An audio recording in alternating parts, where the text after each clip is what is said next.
Luke chapter 2.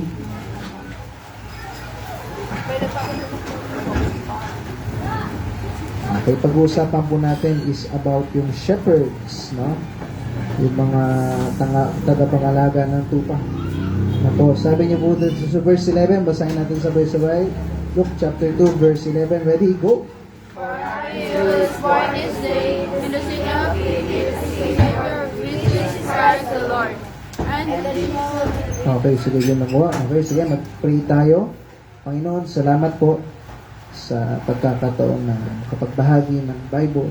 Panginoon, patawad po sa mga pagkukulang, pagkakasala. Kung linisin niyo po ko, Lord, para po sa mga gagawin ko po ngayon, yung mapasaya po kita ngayong araw po na ito. Panginoon, gabayin niyo po ako sa pagtuturo ko. Alam niyo po, Lord, at alam ko na hindi ko po ito kaya. Pero Panginoon, tulungan niyo po itong message na ito ma-impart po sa bawat isa, sa bawat Kristiyano, na makita po nila, Lord, yung importansya na kayo dapat ipamahagi namin sa ibang mga tao. Pinapamalita po namin, Lord, kayo sa amin po mga buhay. Panginoon, yung diablo, yung demonyo niya, siya na naman po yung bibigay ng antok sa bawat isa. At distractions, Lord, tulungan niyo po kami na ako naman po yung mapapakinggan namin na may mapulot po kaming aral sa lahat ng bagay po nito. Lahat yung ginadalain ko sa ligid ng pangalan, sa pangalan ni Jesus. Amen. Okay, sige, pwede na tayo makupo. So, pag-uusapan po natin ngayon is about sa Christmas at yung kapanganakan ni Jesus Christ. Kung pag-aaralan po natin ng mabuti, no? Marami mga tao ayaw nila sa Panginoon, sa Bible, sa salita ng Diyos, kung anong mga bagay na para sa Panginoon, tatanggalin at tatanggalin po nila yan. No? Pero kung titignan niyo po, mismong yung lugar po natin, no, or mismong mga nangyayari po sa mundo po natin, is part po siya na meron talagang totoong Diyos na buhay. Di ba meron tayong tinatawag na history? Tama po? History. At kung i-divide mo siya ng two is, makikita niyo po, next tayo, is His story. Titignan mo, di ba? Yung lahat ng nangyayari dito sa mundo, kwento yan ng Diyos. Amen po? Part ng history natin is His story. Na po? At marami mga tao na tatanggalin po nila kung ano yung bagay na para sa Diyos at yung bagay na, alam niyo po yun, yung nagpapakita na merong Diyos. Kahit yung timeline ng mundo po natin meron tayong tinatawag na BC at AD. No? Pag BC, next tayo, ibig sabihin is before Christ, at AD, ibig sabihin is Anno Domini pala, no? Anno Domini ako ng Anno Domini. Anno Domini po pala siya. Isa siyang Latin word, no? Kagabi kinakausap ko yung laptop ko.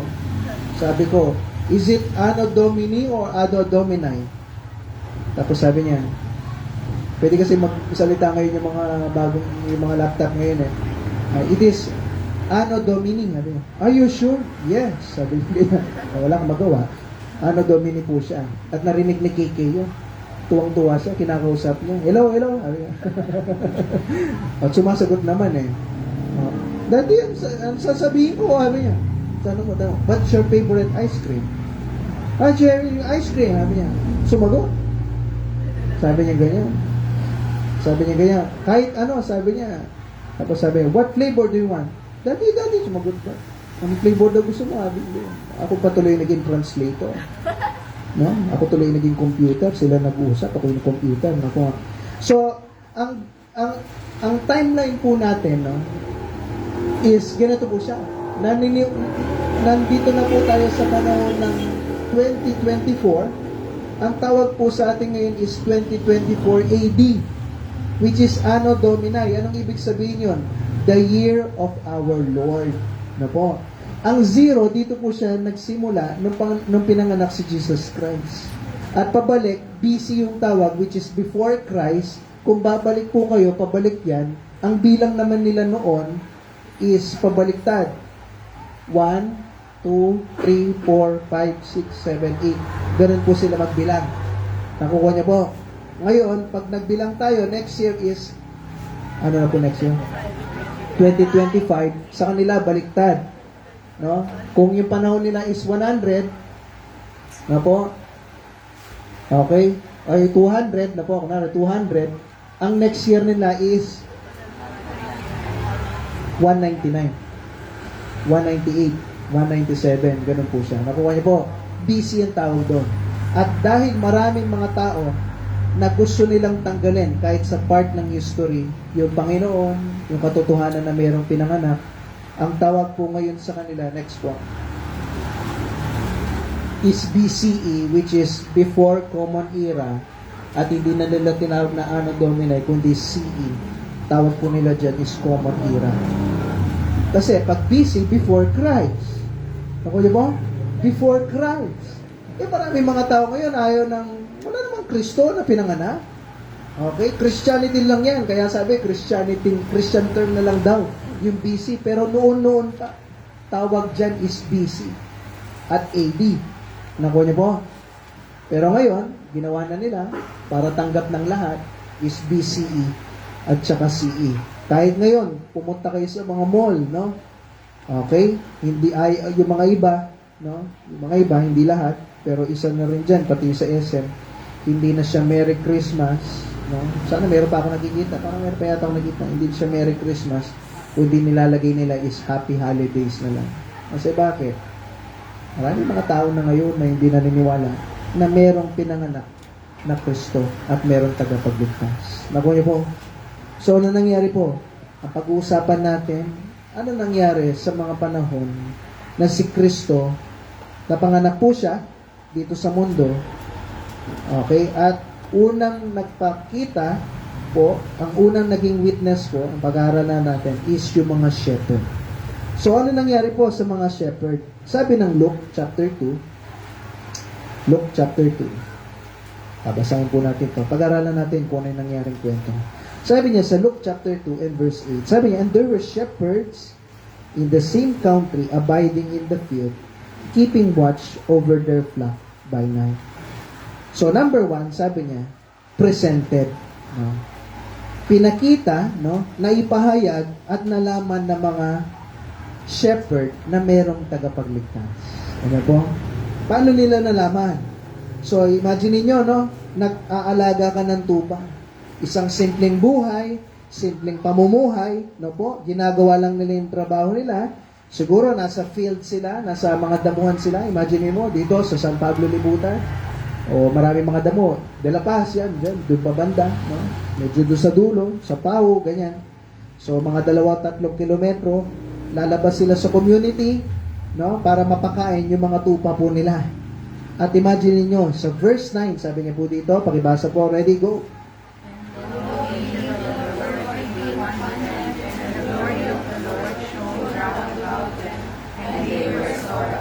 Imaginin mo, no?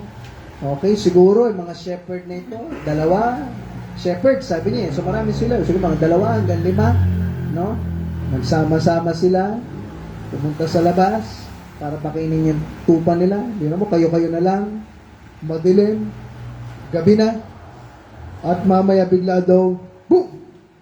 Mayanghel, no? Mayanghel na biglang lumitaw. So ano nangyari? Natakot daw sila. They were sore afraid. Pag sinabing sore afraid, talaga yung matindi yung takot. Yung tatayo lahat ng balahibo niya. Na-try niya na yun. Na-try niya na po yun. Yung tatayo talaga lahat ng balahibo mo. Lalo ng bata ka. Di ba yung kinapetong ko nga sa inyo? Yung bahay namin, ang layo ng switch ng ilaw. Diba? Tapos yung bahay namin, second floor. Ang gagawin mo, papatay mo ilaw, tapos, sorry! Takbo, di ba? Tapos habang tumatakbo ka, piling mo may umahabol sa'yo. Tama? Sino nakatry na? Ay, may mga ayaw yatang umahabol na. Yung piling mo may umahabol sa'yo, tapos talagang gagawin ko pa nun eh. Sarili kaming kwanto, no? Gagawin ko na. Pagka pasok ko sa kwanto ko, sabi, sarado yung pito. Kasi baka makapasok yung tama yung umahabol sa akin. Di ba? Okay? So, mayroong matinding takot. Huh? Na naranasan itong mga shepherds po na ito. At ano nangyari? Ano sinabi ng mga anghel? Sa verse 10, sabi niya, and the angel of the Lord said unto them, Fear not, huwag kayong matakot. Imaginein mo, no? Pwede ba yon? Bigla ka lumitaw, tapos sabi mo, huwag ka matakot. No? Kunwari, magugulat ka. Ano, takatago kang ganyan, tapos may dumadaan yung mga kapatid mo. Huwag ka matakot! Hindi mo kaya, pwede ba yun? Pwede yun, no? Huwag ka matakot. Di ba? Biglang lumitaw, tapos, for I bring you good tidings. Ano ibig sabihin nun? Meron akong mabuting balita. No? Bigla kang susulpot, huwag ka matakot. Mga naninervous-nervous ka. Madilim. May nagniningning sigurong angel. No? Biglang lumitaw. Tapos sabihin niya sa'yo, huwag ka matakot. Hindi ka ba nervous yan? Hindi mo alam kung anong gagawin mo. Okay. Siyempre, baka mamaya nagkwekwentuhan pa sila ng mga napanood nilang pelikula na nakakatakot. Tapos, biglang may lumitaw. Hindi ka ba naman nervous yan? So, ano yung tidings po nila? Yung mabuting balita? Meron po daw, una, Savior. Okay? So, nangagulat sila. Pero sabi nila, merong tagapagligtas. Sa verse 11, sabi niya, For unto you is born this day in the city of David a Savior. Merong tagapagligtas. Ang pangalan niya si Kristo, okay, na Panginoon natin. At sa verse 12, sabi niya, ano daw yung sign na makikita nyo? No? Letter B, merong sign. Sabi niya dito, yung sign na yon, makikita nyo yung babe o yung bata nakabalot ng swaddling clothes at nakahiga sa manger. No? Ano yung baby na nakabalot ng swaddling clothes? No? Kung ano na lang makita nilang damit na binalot nila kay baby Jesus. Imagine mo, no? Lahat ng comfort, wala. Mapapanganak, isang baby. Gusto niyo ba, yung mga magulang dito, gusto niyo yung mga magulang, gusto niyo yung baby, bagong panganak mo, gusto niya nahihirapan sila. Wala dito na magulang na gusto mo nahihirapan yung anak mo. So, ang nangyari, lahat ng comfort na pwede nilang magbigay kay baby Jesus. Kaso, wala eh. Wala talaga sila magbigay. So, ano na yan? Tela na lang. No? Siguro, hindi pa palambot to. Bakit? Wala eh. Walang lugar eh. No? Tapos, ano nangyari? Lying in a manger. Ano yung manger? Sabsaba. Kung nakakita na kayong lalagyanan ng mga inumin o pagkain ng hayop, doon lang siya nilagay. Imaginin mo, no? Yung baby mo, ilalagay mo sa maruming lalagyanan ng hayop. First baby mo pa. Diba? Pag first baby, ano, mga nanay, diba? Naalala ko yung nanay ko na, alam ko, kinwento niya, yung first baby nila, si ate ko, talagang gusto nila, social daw eh, parang taga daw po kami, daw, hindi ang nila, si daw. Pinadala pa ng San Fernando para magpa-check up sa specialista na, alam mo yun, tapos batang uli eh, kailangan yung mga anak, parang saan punta. No po? Nakuha niya, first baby. Okay, gusto mo special. Pero kung titingnan nyo, no, bakit hindi pinili ng Diyos Ama na ipadala yung Diyos Anak sa isang mayaman para hindi na lang nahihirapan? Tuwa niyo po, ba't hindi na nasa mayaman? May kotse, may magandang bahay, no? Sosyalin. Bakit hindi na lang ganon na pinanganak si Jesus? Alam niyo po bakit? Pinakababa ng Diyos ang kanyang anak sa pinakababa, sa pinakamahirap, para kahit sino pwede siyang maabot. Amen po? Sino pa bang mas bababa sa isang tao na pinanganak sa lalagyanan ng hayop? Meron ba ba? Kahit isa sa atin dito, sabihin mo nang mahirap kayo, pero meron pa pinanganak sa inyo na napanganak ka sa sabsaba, sa lalagyanan ng hayop, at doon ka nilagay? Meron po? Wala. Mayos pa nga yung iba, pinanganak sa tricycle, pinanganak sa bahay, pero wala dito ang pinanganak sa lalagyanan ng hayop. Bakit pinili yun ng Diyos? Para maabot ka at maabot ako. Amen po? At para maabot kahit sino ngayon, na po. Kaya nga sinasabi ng Bible, di ba? For God so loved the world, binigay niya ang kanyang anak, si Kristo, na kung sino yung nanampalataya sa kanya, hindi mapapahamak, kundi magkakaroon ng buhay na wala hanggan. Sabi niya, kung sino man. Ibig sabihin, lahat ngayon, pwede na niyang maabot. No po? Kahit doon sa pastor, mahirap na mahirap ka pa. Kaya kang abutin ng Panginoon at pinaka-mayaman ka, kaya ka pa rin abutin ng Panginoon. Amen po? So, ganun yung pinili ng Diyos. Kaya nga, dapat kung sino man yung tumanggap kay Kristo, maliligtas. Hindi mo pwede sabihin, pinili lang na po, kundi lahat. So, anong nangyari? Pagkatapos nalaman ng mga shepherds po na ito, mabilis lang tayo. Number 2, prove. Napatunayan po nila. Sa verse 15, sabi niya dito, yung, kung babasahin nyo, yung verse 13, so imagine niyo yung mga anghel, nagkantahan, no? Hindi ko alam, ano mga pinagkakanta nila. So, pagkatapos, boom!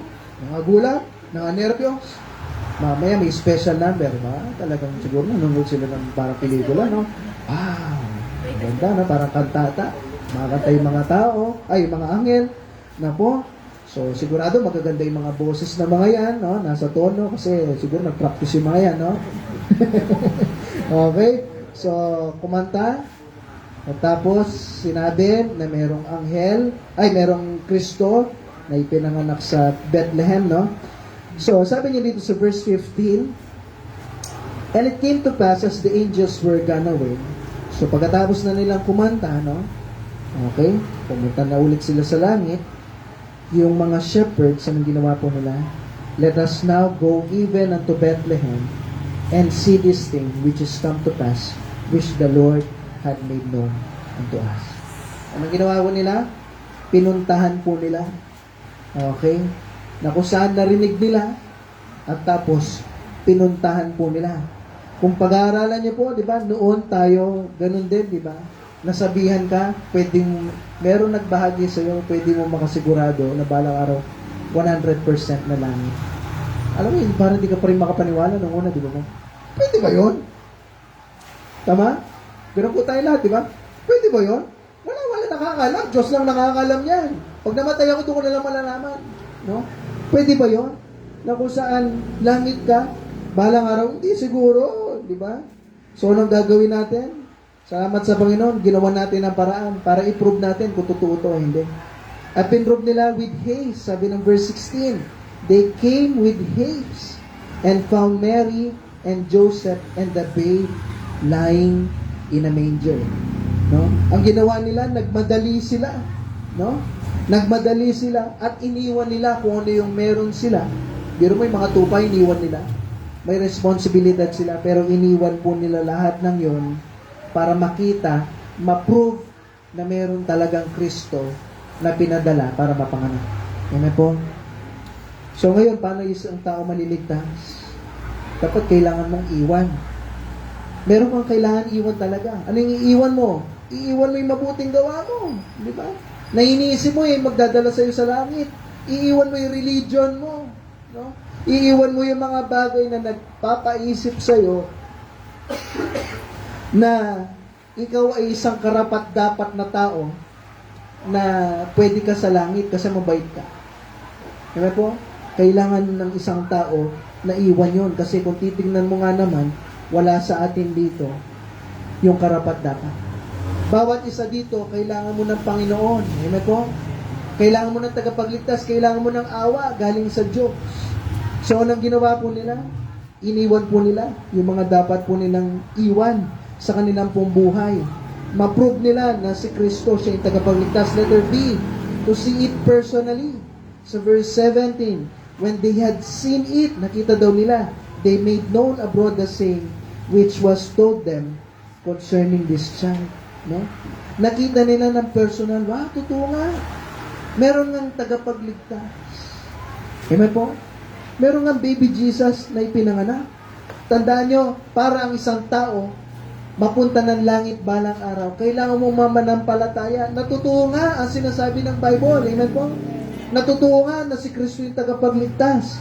Wala na pong iba. Na po? Hindi kabutihan, hindi kahit anong mabuting gawa, kundi si Kristo lang. Na po? So, kumusta ba tayo? Minsan alam mo na eh. No?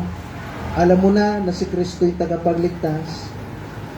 Pero totoo ba na pinapatunayan mo siya sa buhay mo? No? Pinapatunayan mo ba siya? Na-prove niya na ba yung Panginoon sa buhay mo? Na-prove mo na ba? No? Minsan, di ba? Noon, naalala niyo noon, pag Sunday, sasabihin mo, busy ka, ayaw magsara, ayaw mong ganito ganyan, ayaw mong iwan yung mga bagay na dapat mong iwan, di ba? Ayaw mong iwan kasi inisip mo isang kain santo pa ka, baka hindi ma-provide. Pero ano nangyari? Sinubukan mo. Amen po? Pinrove mo sa sarili mo, natutuwa mo na yung Bible. Amen po? O, noon, ano pa nangyari? Di ba? Pastor, 100% nga ng pera ko, kulang eh. Tapos bibigay ko pa yung 10% ko para kay God.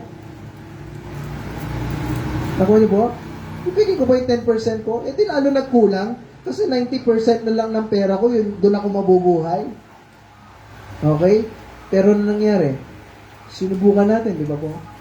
At na-prove mo, totoo pala ang Bible. Yung mga kabataan natin, no? Sabi ko, tayo kayo sa tama. Yung mga adult natin, tumayo kayo sa tama. Gawin niyo yung tama. Na-prove mo na ba yung Diyos sa buhay mo? Na pag ginawa mo lahat ng tama, minsan mahirap gumawa ng tama. No? Naalala ko nun, di ba may pula tayong sasakyan? May mga proseso yon na pwede kong i-shortcut. Pwede mong i-shortcut para matapos lang. Para makuha ko lang yung race ko naman dapat kong mapa-change name, no? Mapa-change ownership. May madaling proseso. No? Pero anong ginawa ko? Doon pa rin ako sa tamang proseso. Kahit din nabutan ako ng 2 linggo, 3 linggo na inaasikaso ko. Bakit? Kasi yun yung tama. At napapatunayan ko yung Panginoon, pag ginawa mo yung tama, siya yung bahala po sa iyo. At sana yung mga kabataan, napatunayan mo. Huwag ka sasayaw, hindi ka sumayaw. No? Napatunayan mo na yung Diyos yung may control. Amen po? Na pag inuna mo siya sa buhay mo, na po, hindi ka niya iiwan, ni pababayaan man. Amen po? Okay. So, number 3. Mabilis na tayo na po. Kasi ano mangyayari? Tandaan nyo, kung itong mga shepherd na ito, imagine niyo, narinig na nila, nagkantahan pa yung mga anghel, tapos anong ginawa nila? Huwag na lang. Meron daw pinanganak pero wag na lang natin puntahan. Sa tingin nyo, may kaligtasan po sila? Wala. Kung ikaw narinig mo na yung salita ng Panginoon at paulit-ulit, no? Kung hindi ka paligtas, paulit-ulit na sinasabi dito, tanggapin mo si Kristo, humingi ka ng tawad sa kasalanan mo, at magtiwala ka na siya yung papuntang langit balang araw. Kung puro pakinig ka lang at hindi mo pinrove sa sarili mo, nakita mo nga, Pastor, totoo nga yung Bible, siya nga yung tagapagligtas. Kung hindi yun yung ginawa mo, hindi ka maliligtas. At isa pa, nasubukan mo na ba yung Panginoon sa buhay mo? Paulit-ulit ako nagsasabi dito, lahat tayo gawin natin yung tama. Huwag lumayo ka sa kasalanan. Paglingkuran natin ng totoo at tapat yung Diyos para meron kang pagpapala. Tapos hindi mo ginagawa, then hindi mo talaga mapapatunayan na totoo yung Diyos sa buhay mo. Amen po? Kumusta ka? Napatunayan mo na ba? Naalala ko nung nagkaroon kami ng Bible study, mga young people, no? Okay, nag-question and answer, no? Sasabihin nila, natutunan ko po si brother, sister natin ginato na young people, tumayo sila sa tama at pero pagpapala. So sinabi ko sa kanila, kumusta ka? Kumusta yung bawat isa? Nakita nyo sila pinagpala. Ayaw mo ba na ikaw rin mismo sa sarili mo, may experience mo yung ganong bagay? Amen po? Takusan yung nakikita mo yung ibang tao, ibang Kristyano, pinagpapala sila ng Panginoon. Bakit naglilingkod sila ng tapat? Na-provide yung pangangailangan nila. Nagiging okay yung mga buhay nila. Okay yung buhay ng pamilya nila. Nagiging okay lahat. May mga problema, pero nakikita nyo, okay naman silang pamilya. Tapos ikaw, ganito yung buhay mo, ganyan yung buhay mo. Ayaw mo ba na ikaw mismo patunayan mo rin yung Panginoon sa buhay mo? Matest mo siya, masubukan mo siya. Totoo pala yung sinasabi ni Pastor. May pagpapala pala sa mga tao na nagbibigay ng tithes, may promise nila, naglilingkod ng tapat sa Panginoon, nagbabasa ng Bible, nagpre-pray. lahat na napakinggan nila, ina-apply nila sa buhay nila. Meron palang pagpapala doon. Nasubukan mo na po ba yun? Ano po? Kumusta ka? Di ba? Kasi, tandaan niyo po, ang blessing, pwede rin naman mapunta sa iyo. Pero nasa iyo kasi yung susi. Kung i-apply mo, kung yung sinabi ng Bible. Ano po? Ina-apply mo ba? Okay, makakasagot po dyan, hindi po. Number 3. Okay, ito na yung last. Pinroclaim po nila o pinamalita nila. Sa verse 17, nung nakita daw nila, ano sabi po? They may known abroad. Pinamalita nila. Ano yung pinamalita nila? Na po, sabi niya, the saying which was told them concerning this child. And when they had heard it, okay, and all they that heard it wondered at those things which were told them by the shepherds. Ano yung pinamalita nila? Yung mga bagay na napatunayan nila at nakita nila mismo sa kanilang buhay. No? Kumusta ka? Yung Panginoon ba pinapamalita mo din? Yung mga bagay na nakita mo, no? At na-prove mo yung Panginoon, at yung isa pa na napakita sa iyo na merong Messiah, merong tagapagligtas na ipinanganak. Yung mga shepherds, ano pong ginawa nila? Nung nalaman nila na merong Kristo na tagapagligtas, at napatunayan nila sa buhay nila, pinamalita po nila. O ikaw ngayon, ang tanong, ito po yung tanong, may bagay ba na napatunayan ka na totoo ba yung Diyos sa buhay mo? Napatunayan mo na ba yun? So kung napatunayan mo na, pinapamalita mo ba? O minsan, ginato ka sa bahay nyo, no? Nasa loob ka ng bahay, Kristiyano ka na, lahat pa ng problema, yan pa yung labas ng bibig mo. Diyan lumalabas sa bibig mo. Puro ka na lang mga reklamo sa buhay, mga problema, ano ba yan? Ganito yung buhay ko. Diba? O, nakikita ng mga tao sa paligid mo. Ano yung pinopromote? Pinopromote mo yung problema, hindi yung Panginoon. Kumusta ka? Yung Diyos ba yung pinopromote mo sa buhay mo? Amen po? Meron bang bagay na alam mo yon, yung excited ka na dahil nangyari sa iyo yun, excited ka na pinapamalita mo? Naalala ko si KK nung Friday na po. May binili kami para sa mga young people. Surprise yun. Kaya sana nandiyan yung mga young people. No? Okay, so nangyari, tinawagan ko yung nanay ko kasi tumatawag siya sa akin. Eh, sakto, may napulot si KK na punta kami kasing SM, bumili ako papel kay Ate Rubina. Okay. So, bumili kami ng papel. Mamaya may nakita siyang 50, si KK. Mami, oh, money. Sabi niya, money. O, may 50 siya. Bumili kami ng relo sa kanya, yung mumurahin lang ng relo. No? So, tumawag yung nanay ko. Mamaya, ginapagitan niya yung relo niya. Mami, tawag niya kay lola niya, Mami Lola. Mami Lola, may watch ako. Mami, watch ako. Ganyan. Tapos pinakita niya, nilabas niya yung, nakita niya yung kahapon, di ba, yung malaking lobo. Nilabas niya, Mami, meron ako, ala. Tapos mamaya kinabukasan, dumating yung mga young people, sabi ko huwag niya lalabas yun, kasi surprise, nilabas yan. Nilabas niya yung malaking lobo na yun. Ano sinabi niya? Pinapagkita niya? Ha? Gift daw po ni Jesus. Ano? Gift daw po. Gift na yun ni Jesus, di ba? May lobo siya. Nakuha niyo yun? Excited siya. Kasi bakit? Meron siyang natanggap eh. Amen po? Pinapamalita mo ba na, uy, meron akong Panginoon, no? Meron akong Panginoon. No? Yan ba yung lumalabas sa bibig mo na pinapamalita mo? Alam mo ba, doon sa church namin, ganito. Uy, alam mo ba, sa church namin, ganito. Alam mo ba, ganito, ganyan. O ano yung lumalabas dito sa bibig na ito? Diba? Yung mga kakilala bang, ano? Binini? Ano pangalan na? Bini? Bini? Yung mga bini na yan, di ko man alam yung mga yun, di ba? Pero yun, yan ba yung mga, ano, o kaya yung kopya-kopya talaga tayo, no? Yung P-pop, ano yung P-pop na yan? Di ba? Yung mga kasikatan ng makamunduang bagay dito, di ba? Yan ba yung lumalabas sa bibig? Ano yung bagay na lumalabas sa bibig mo? Ano yung bagay na nag-e-excite sa'yo? No? Puro makamundong bagay lang ba? Hindi ba katulad ng mga shepherds na ikaw ligtas ka na, pupunta ka ng langit balang araw? Excited ka. Dahil meron kang tinanggap na Kristo, excited ka pa rin na ipamalita mo sila sa ibang tao.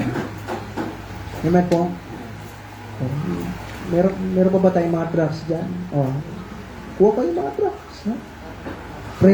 Minsan, sawa ako nag-prepare, bumagapon ako nag-prepare para lang may mga trucks tayo ba nilagay kasi minsan naubos. Salamat po sa inyo sa mga nagbibigay, no? Pero sa hindi nagbibigay, encourage ko kayo, marami tayo dyan, kuha po kayo, no? Okay? Mamaya, habang naglalunch tayo, kung kulang, mag-print pa tayo, no? Di mo ba pwedeng ipamalita yung Panginoon sa buhay mo? Dami ng ginawa ng Panginoon sa atin, no po? Amen po? Ay, parang konti lang yata. Ang dami ng ginawa ng Diyos sa buhay natin, di ba? Sa dami ng ginawa niya, ikaw ano yung masusukli mo para sa Kanya? Pastor, nag-attend na ako sa church. Yun na yun. Laki naman ang utang na loob ng Diyos sa'yo. Ako niyo po yan? Yun na ba? Pastor, nagbasa ako ng Bible, nag-pray ako, laki naman ang utang ng Diyos sa'yo. No? Ang pinakagusto ng Diyos, ano po, ipamalita mo siya sa iba. Na merong Kristong tagapagligtas. Na merong langit balang araw. Bakit? Ba't gusto ng Diyos yan? Kasi gusto ng Diyos na lahat ng tao makapunta ng langit. Amen po? Yan yung pinaka-favorite niya na mangyari sa buhay ng mga tao dito sa mundo. Kasi mahal niya yung tao. So, gawin mo yung bagay ng favorite niyang gawin mo. Ano yun? Magbahagi ng salita ng Panginoon. Amen po? Yung mga shepherds, excited na excited sila. Pagkakita nila, mayroong tagapagligtas. Anong ginawa nila? Lumabas sila. Alam pa, may Messiah. May baby Jesus.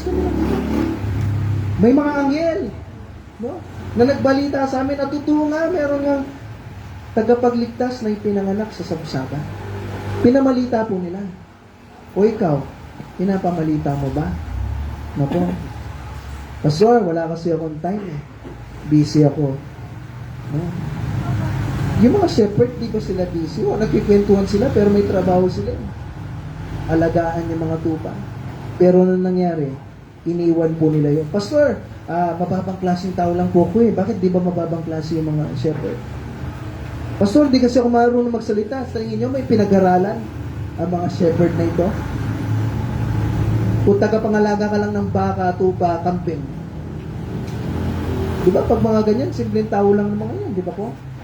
Pero anong ginawa po nila? Pinamalita. Amen po? Pinamalita nila na mayroong tagapagligtas. May business ka man, naalala niyo, di ba, yung kwento ko last week, may business din kami. Pero hanggang Davao, nakapunta yung trucks namin. Nakuha niyo po yun? Kasi bakit? Sa loob ng business, lagi mo tandaan, may business ka man, pero Kristiyano ka muna. Amen po? Tutuwa ko yung Ate Ruby, nung minsan sabi niya, Pastor, pwede ba na gawa ka ng kalendaryo, lagyan natin ng logo ng church? Nakuha niyo po yun? Alam mo yun, yung kahit paano, hanggang sa kalendaryo lang, magawa natin ang paraan na may promote natin na merong Panginoon at tagapagligtas. So, kumusta tayong lahat dito? Ginagawan mo ba ng paraan? O pinopromote mo na yung business mo, hindi kasama yung Panginoon? Kumusta?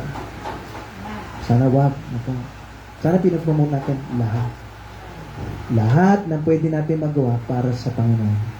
Kumusta ka? Ano yung bagay na pinopromote mo? Minsan, post ka pa sa Facebook, no? Puro na lang, tingnan nyo, no? Puro na lang yung face natin yung nakikita sa Facebook. Lahat na lang, no? O kumusta yung Panginoon? Pinromote mo na ba siya ulit? Babalik tayo sa wall mo, pinromote mo na ba siya ulit? Share ka ng ibang bagay. Yung Panginoon, di mo man ma-share. Kumusta ka? Ay, manahimik na lahat. Ako. No? Hindi ako nandito para saktan po kayo. No? Pero kung nasaktan ka, pwede, magandang bagay yun. Kasi hindi ka pa manhid. Amen po? Pwede pang maiayos natin yung buhay Kristiyano natin.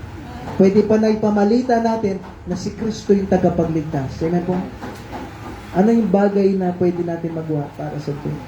Huwag mo ipagmalaki na nagsisimba ka. Huwag mo ipagmalaki na nagbabasa ka ng Bible at nagpre-pray ka.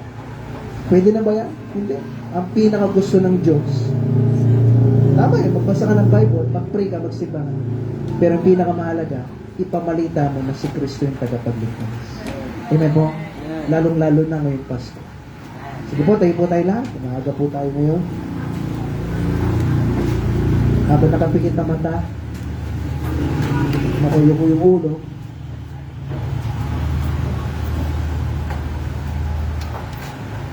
habang pinapatugtog yung ating invitation sa kumusta po tayo sa ating pong buhay Christian? Pinapamalita mo ba yung Panginoon sa buhay mo? Kung hindi pa huli ang lahat. Kaso hindi ko napamalita yung Panginoon. Hindi ngayon, pamalita mo. Bukas, pamalita mo. Hanggang nabubuhay tayo na po, kung nagkamali ka man, ayusin natin at paglingkuran natin ang Panginoon. Pag may gusto, may paraan. Pag ayaw talaga, marami talagang dahilan. Pastor, sakana. Huwag mo hintayin yung sakana na yan. Baka mamaya wala na. Ayusin na natin po yung buhay natin para maging maayos na yung pamilya natin at yung mga bagay na pinoproblema natin matapos. Tandaan niyo po, hanggat hindi ka naglilingkod ng tapat sa Panginoon, may mga problema ka na hanggang po, problemahin mo yan. Kasi papakita sa iyo ng Panginoon na hindi mo kayang mag-isa. Babalik ka ulit sa Kanya. Magkakaproblema ka pa ulit pag hindi mo siya inuna sa buhay mo. Pag yung mga kasalanan po na yan, hindi mo pa iniwan, magkakaproblema ka ulit, hintayin mo lang. Kasi hindi mo inuuna yung Panginoon sa buhay mo. Unahin na natin po siya. Paglingkuran. Nalaman mo na yung salita ng Panginoon eh. Na-present na po sa atin. Naipahayag na sa atin na po. At na-prove mo na, napatunayan mo na itong church na ito po yung totoo. Na nagtuturo ng katotohanan ng salita ng Panginoon. Napatunayan mo na yan. Ngayon ang tanong, pinapalagana mo ba? Pinapamalita mo ba sa ibang tao na si Kristo yung tagapagligtas? Pastor, ganito kasi, mahirap lang kami. Hindi ako marunong magsalita. Yung mga shepherds na ito, wala naman siguro pinag-aralan niya, kaya nga shepherds sila. Yun lang yung alam nilang gawin. Hindi ko alam mo na yung history nila. Pero simpleng tao lang ito mga to. Pero anong nangyari? Nung nalaman nilang meron pong tagapagligtas, binahagi nila ito sa iba. O kumusta po tayo? Binabahagi mo ba yan sa ibang tao na siya yung tagapagligtas at wala na pong iba? Pastor, busy ako. Busy ito mga to. May mga trabaho po sila. Pero kasi sa kabisihan ng buhay nila, hindi nila naging dahilan yun. Parang hindi nila magawa. Ano yung pwede nila magawa para sa Panginoon? Nag-aaral ka, pero pag-break time, pwede ka mag-share ng salita ng Panginoon. Nagtatrabaho ka, ganun din. O may mga shop kayo, may mga tindahan kayo, may mga binibenta kayo. Bawat mga customer mo, nabigyan na ba yan ng salita ng Panginoon? Mga kaklase nyo, sa school nyo, yung gwardiya dun sa inyo, principal nyo, teacher nyo, nabigyan nyo na ba yan, mga kaklase nyo? Lahat ng mga tao na dadaanan nyo, nabigyan nyo na ba yan ng salita ng Panginoon? Ang daming tao kailangan si Kristo. Pinapamalita mo ba? Excited ka pa ba? Mga bagay na nagpapatrigger sa atin na ma-excite, pinapamalita natin kaagad sa iba. O yung Panginoon, pinamalita mo ba sa ibang tao? Bakit hindi na nag-trigger sa'yo, nagpapa-excite sa'yo yung ginawa ng Panginoon? Pero pupunta ka dapat ng impyerno, pero ngayon hindi na. Bakit hindi yun yung nag-trigger sa'yo para maglingkod sa Panginoon? Huwag po. Magseryoso tayo sa ating buhay Christian. Magbigay natin yung the best para sa Kanya.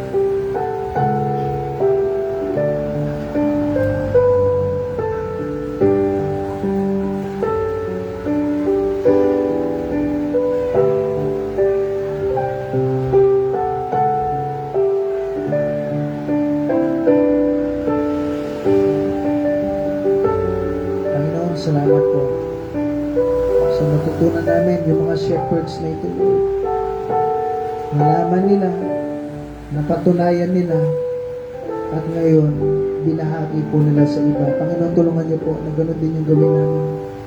Nalaman namin, napatunayan namin na kayo po talaga yung tagapagligtas. At napatunayan namin na makapangyarihan kayong Panginoon. Kaya Panginoon, tulungan niyo po, may bahagi rin namin po sa ibang mga tao. Panginoon, mapurihan po kayo sa lahat ng bagay po nito. Tulungan niyo po itong aral na ito, may sa puso namin, at may sagawa rin namin sa aming pong buhay. Purihin po kayo, Lord. At ibinadalain ko sa mga pangalan, sa pangalan ni Jesus. Amen. Okay, so thank you po. Mag-pray lang tayo ng ating offering. Piliin ko si